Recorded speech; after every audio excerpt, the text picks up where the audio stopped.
12시 많은 참여 바랍니다.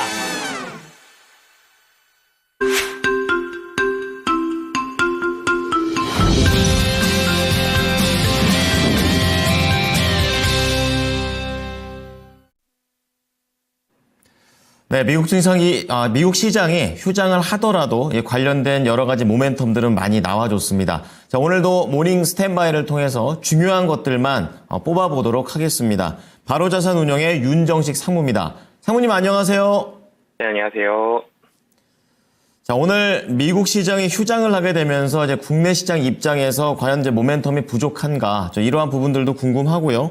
국내장은 뭐 어제의 흐름도 포함해서 최근에 좀 폼이 살아나는 듯한 그런 움직임을 보여주고 있는데요. 오늘 장 체크 포인트 어떻게 가져갈까요? 네, 이 미국 증시가 휴장을 했습니다. 사실 조금은 아쉬운데요. 상승세에 있었습니다. 좀 전에 폼이 살아난다라는 표현을 해주셨는데 정말 상승세에 있어서 잘 나가고 있는데 어떻게 보면 누군가가 특히 미국에서 작전 타임 부른 느낌이죠. 상대방이 스포츠 경기에서 굉장히 상승세의 흐름을 보여줄 때 흐름을 끊기 위해서 작전 타임을 부르는데 한국은 사실 상승세였는데 여기에서 흐름이 살짝 끊길까봐 좀 걱정이 되죠. 5일 동안 계속 상승을 했습니다. 그리고 양봉도 5일 동안 나타났고요. 뭐 봉의 길이는 좀 차이가 있습니다만 거래대금도 다 10조 원 넘는 좋은 흐름을 계속해서 보여주고 있었는데 흐름이 좀 끊기지 않았으면 하는 이 개인적인 좀 바람이고요. 미국 증시 같은 경우는 휴장을 보여줬지만 유럽 증시가 대신 나쁘진 않았습니다. 유럽 증시 세부적으로 섹터를 좀 살펴보면 방위비에 대한 증액 기대로 인해서 관련 기업들이 좀 상승하는 그런 모습들을 보여줬는데요. 우크라이나와 러시아, 종전 그런 기대감들도 나오지만 아직 100% 확실하게 언제쯤 이 얘기까지는 나오진 않았죠. 그래서 이런 부분들도 있지만 유럽은 어찌됐든 방위비 증액 기대로 이 방산업체들이 좀 상승하는 그런 모습들을 보여줬고 유럽 증시 자체도 상승을 했죠. 그래서 이 미국 증시는 좀 휴장이지만 미국 증시가 같이 열리면서 같이 상승을 해줬으면 좀 더 좋았겠지만 유럽 증시도 잘 상승을 했기 때문에 국내 증시에 대한 분위기가 굉장히 많이 훼손이 되고 하락으로 돌아서고 이럴 가능성은 좀 낮아 보인다라고 보여집니다. 국내 증시 같은 경우는 코스피 기관이 매수를 하면서 거의 한 3개월 정도 됐죠. 11월 정도에 2600선 위에 있었기 때문에 한 3개월 정도 만에 2600포인트를 탈환하는 그런 모습을 보여줬습니다. 외국인이 같이 좀 사줬으면 2600선도 훌쩍 좀 뛰어넘어주면서 2600선대 중반까지도 좀 기대를 해볼 수 있었을 텐데 좀 아쉽죠. 외국인이 3일 연속 또 매도를 보여주고 있습니다. 하지만 외국인의 매도에도 불구하고 국내에는 기관이 있습니다. 금융투자와 그리고 연기금이 중심이 된 이 기관의 순매수로 인해서 상승세는 계속적으로 좀 보여주고 있고요. 2600포인트를 탈환했다라는 걸 사실 차트상으로 이평선을 바라본다 그러면 2550포인트에 이평선이 좀 모여 있습니다. 2550포인트 부분에 여기를 돌파를 했기 때문에 차트상으로 굉장히 중요한 건 아니지만 이렇게 100포인트 단위 그리고 1000포인트 단위에는 이 심리적인 지지선과 저항선이 존재를 하죠. 그래서 이 심리적으로 2600선 상당히 좀 버거워 보이기도 하고 좀 무거워 보이기도 했었던 2600포인트를 좀 돌파를 했다라는 게 좀 의미가 있다라고 보여지고요. 거래대금도 긍정적인 상황입니다. 물론 이 지난주 목요일이었죠. 거래대금이 17조 원을 넘어서면서 정말 높은 거래대금 오랜만에 좀 봤었는데 긍정적인 모습을 보여줬으나 사실 다시 거래대금이 좀 줄어들긴 했죠. 그렇지만 그래도 여전히 10조 원 이상의 거래대금을 보여주고 있고 개인들의 가열찬 매도도 좀 끝나가는 그런 모습들도 좀 있기 때문에 시장의 흐름이 나쁜 상황은 좀 아니다. 그렇지만 2600선 정도에서는 사실 매물은 꽤 나올 것으로는 좀 보여집니다. 2600에서 2650포인트에서는 매물 소화의 시간은 좀 필요하다라고 보여지고요. 미국의 국채금리가 하락을 했었죠. 10년물 국채금리에 대한 하락으로 인해서 유동성 우려감이 줄어들었습니다.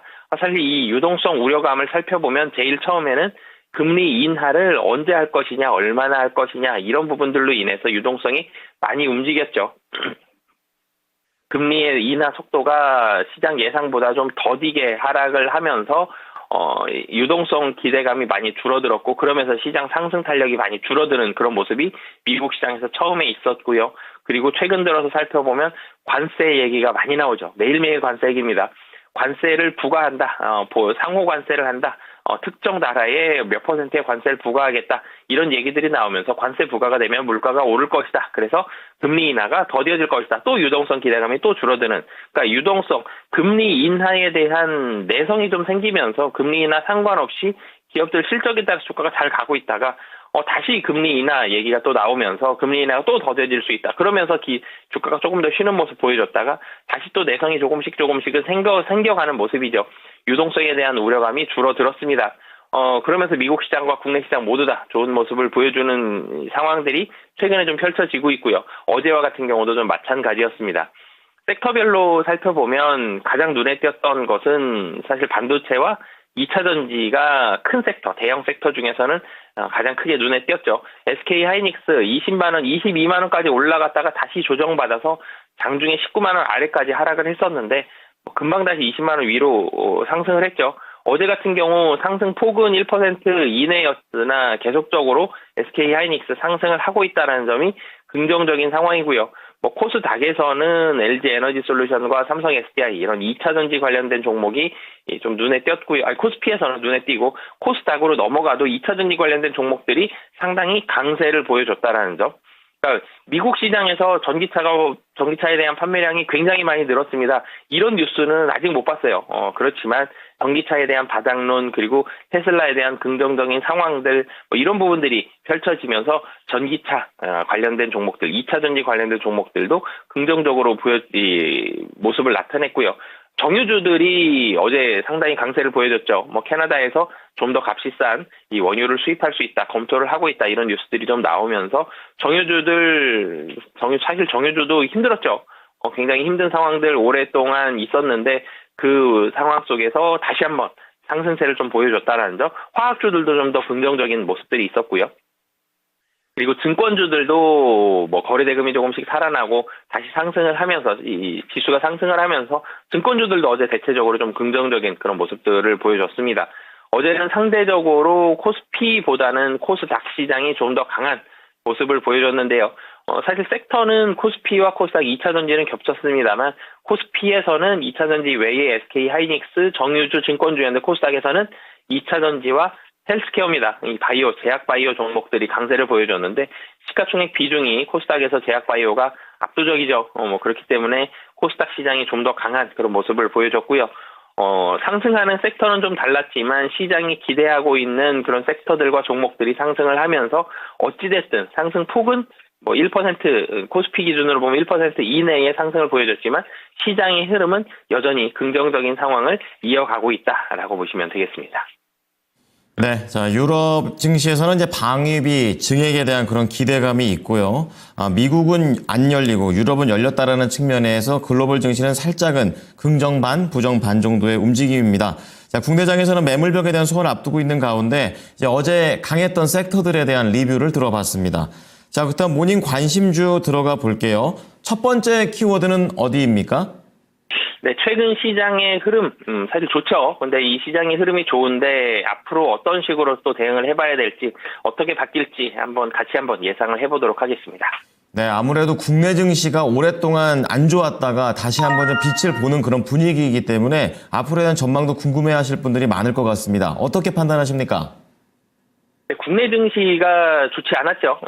사실 일을 할 때도 그렇고요, 공부를 할 때도 그렇고, 이 사람이 슬럼프라는 게 찾아오게 됩니다. 슬럼프가 찾아오면, 슬럼프를 극복할 수 있는 시간이 좀 필요하죠. 그런데 슬럼프를 극복을 하면 정상으로 돌아왔는데, 여기에서 슬럼프를 극복했다고 하더라도 확 뭔가 굉장히 많이 좋아지는 그런 상황은 아니죠.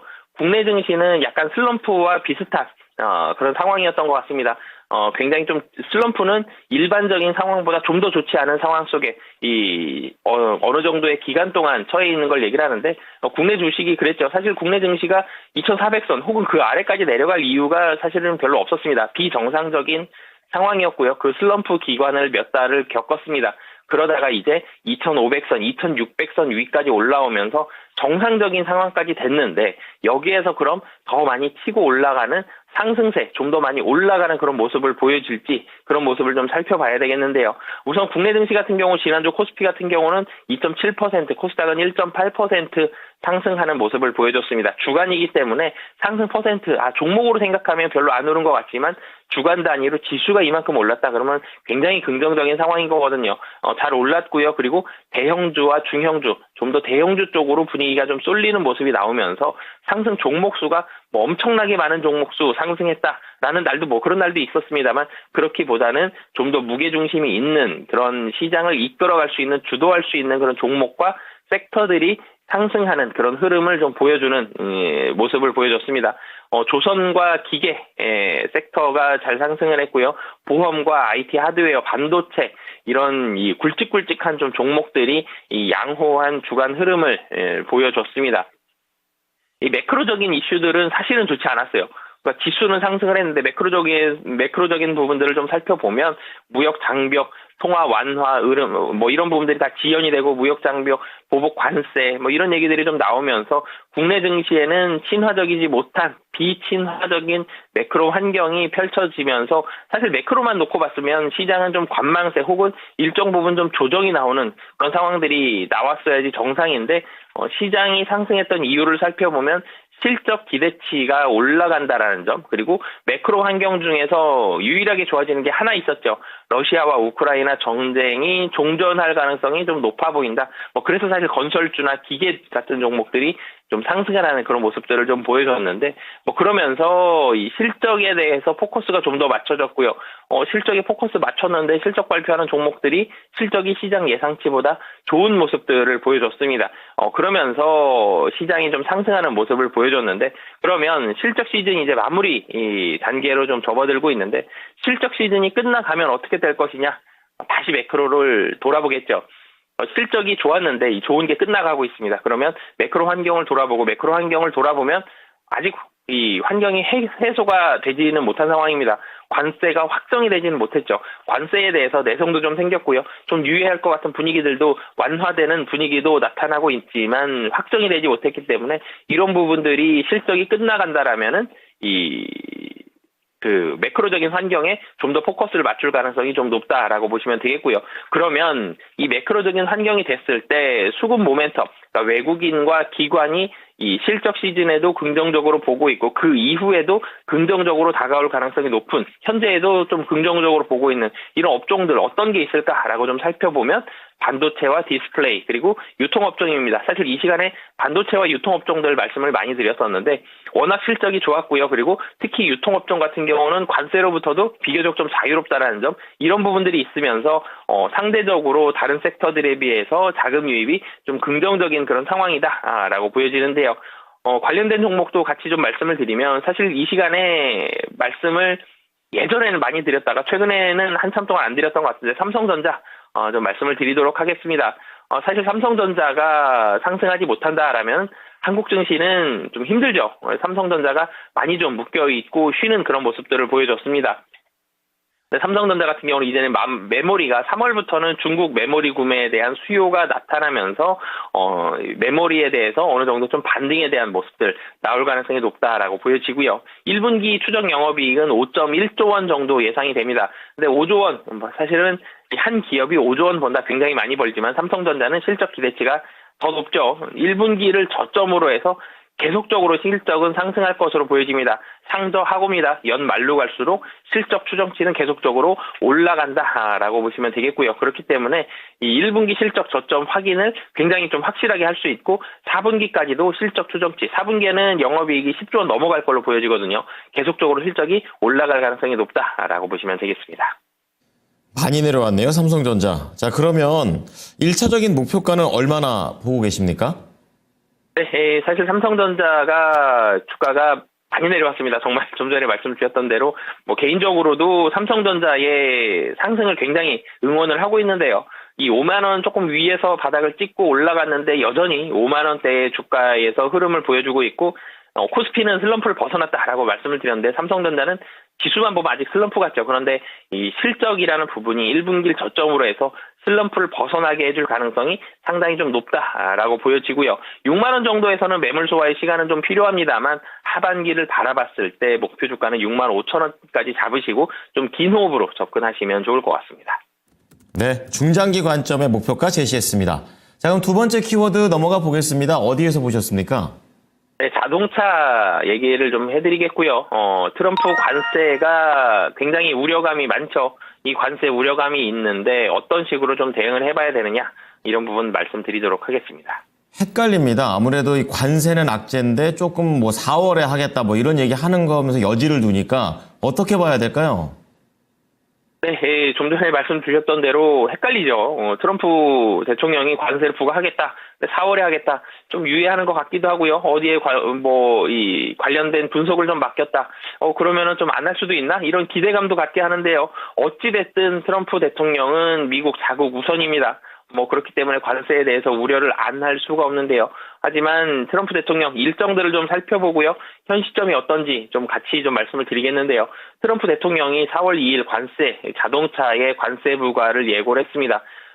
자동차 주가를 좀 살펴보면 작년 하반기, 그러니까 한 6월 정도부터 트럼프의 당선 가능성이 점점 올라갔죠. 점점 올라가면서 시장이 걱정했습니다. 트럼프가 대통령이 되면 관세를 부과할 것이고 미국 우선주의 이런 부분들이 나타날 가능성이 높기 때문에 그러면서 자동차 업종에 대한 주가도 굉장히 부진했고요. 트럼프 대통령이 당선되기 전에도 관세액이 강하게 했었죠. 당선된 이후에도 강하게 했습니다. 그러면서 자동차 업종 종목들이 주가가 부진한 모습들이 지속이 됐었는데요. 하지만 관세에 부과하는 부분들 살펴보면 관세는 미국 업체를 포함한 글로벌 자동차 전부 다 부담입니다. 이런 비용 증가와 같은 이런 부분들에 대한 부담이 있기 때문에 모두 다 엄청나게 많이 부과한다? 쉽지 않죠. 물가가 좀 잡혔다라고는 하지만 여기에 관세를 부과한다. 이 미국에서 물가를 살펴볼 때 가장 많이 보는 게 주거와 자동차입니다.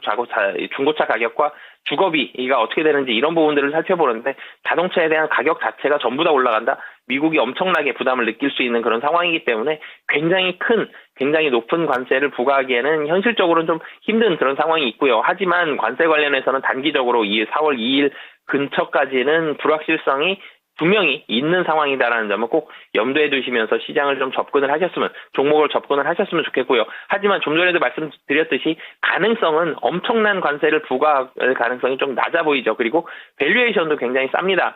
주가가 많이 떨어졌기 때문에 현 상태에서는 밸류에이션도 굉장히 높은 밸류에이션도 굉장히 매력적인 그런 상황인데 4월 2일 날 관세에 대해서 확정이 되겠죠. 불확실성은 시장이 싫어하지만 불확실성이 확실히 되고 이 불확실성을 없앴다 그러면 주가는 반등할 가능성이 상당히 좀 높습니다. 그렇기 때문에 4월 전후에서는 불확실성이 완화되면서 주가 반등 가능성이 상당히 좀 높다라고 보시면 되겠고요. 좀 전에도 말씀드렸지만 주가 하락으로 밸류에이션 매력이 굉장히 좀 높다. 그렇기 때문에 저점 매수를 좀 고려를 해보셔도 좋다라고 말씀을 드리겠고요. 관련된 종목으로는 사실 지난주에 관심주로 말씀을 드렸었는데요. 현대차 한 번 더 좀 말씀을 드리겠습니다. 지난주에 제가 팰리세이드의 HEV가 나오면서 이쪽으로 세그먼트를 좀 더 확장한다. 이 가능성이 좀 높다라는 말씀을 드렸었는데 자동차 관세와 좀 연결지어서 말씀을 드리면 세그먼트 확장 상당히 좀 좋습니다. 미국에서의 HEV 경쟁력 그리고 신차 효과 이런 부분들을 고려했을 때 실적 가이던스는 충분히 좀 달성할 가능성, 실적 가이던스 10조 원이 좀 넘죠. 그런데 충분히 좀 달성할 가능성이 좀 높다라고 보여지고요. 현대차는 이미 미국과 무관세입니다. 이런 상황 속에서 다른 나라의 관세가 좀 더 강하게 부과가 된다. 이런 부분들도 긍정적인 상황이고 PE가 4배입니다. 4배. 정말 싸죠. 그런데 지금 도요타라든지 GM이라든지 이런 글로벌 기업들과 미래차 준비도 탄탄히 좀 하고 있다라는 점, 미래차 모멘텀도 좀 가지고 있다까지 보시면 좋을 것 같습니다. 자, 그러면 지금 30만 원에서 20만 원대까지 내려와 있는 상황입니다. 목표가는요? 네, 현대차 주가가 정말 많이 떨어졌죠. 삼성전자처럼 현대차도 많이 좀 바닥권에서 좀 헤매고 있는 그런 상황인데 이 4월 정도를 기점으로 해서 사실 그 전에도 주가 반등은 충분히 좀 가능하다라고 보여지고요. 그래서 사실 최근에 기관들이 조금씩 매수를 들어오고 있는 상황이죠. 한 20만 원 정도를 바닥권으로 보시면 좋을 것 같고요. 1차적으로는 목표가를 22만 원 정도 잡으시면 좋을 것 같습니다. 1차적으로 매물이 좀 나오는 구간이고요. 조금 더 길게 보시는 분들이라면 2차적인 목표가는 24만 원까지 잡고 대응하시면 좋을 것 같습니다. 네, 자, 현대차와 관련해서 2번이나 강조를 해 주셨습니다. 자, 마지막 관심주는 핵심만 들어보도록 하겠습니다. 네, 카카오페이 좀 말씀을 드리겠는데요. 사실 카카오 그룹주 자체가 시장에서 관심을 좀 못 받았었죠. 그런데 이 2월 11일부터 2월 13일까지 싱가포르와 홍콩 투자자들을 대상으로 코퍼레이션 데이를 진행을 했습니다. 이때 굉장히 좀 긍정적인 그런 반응들을 특히 외국인들에서 외국인 투자자들한테 받았었거든요.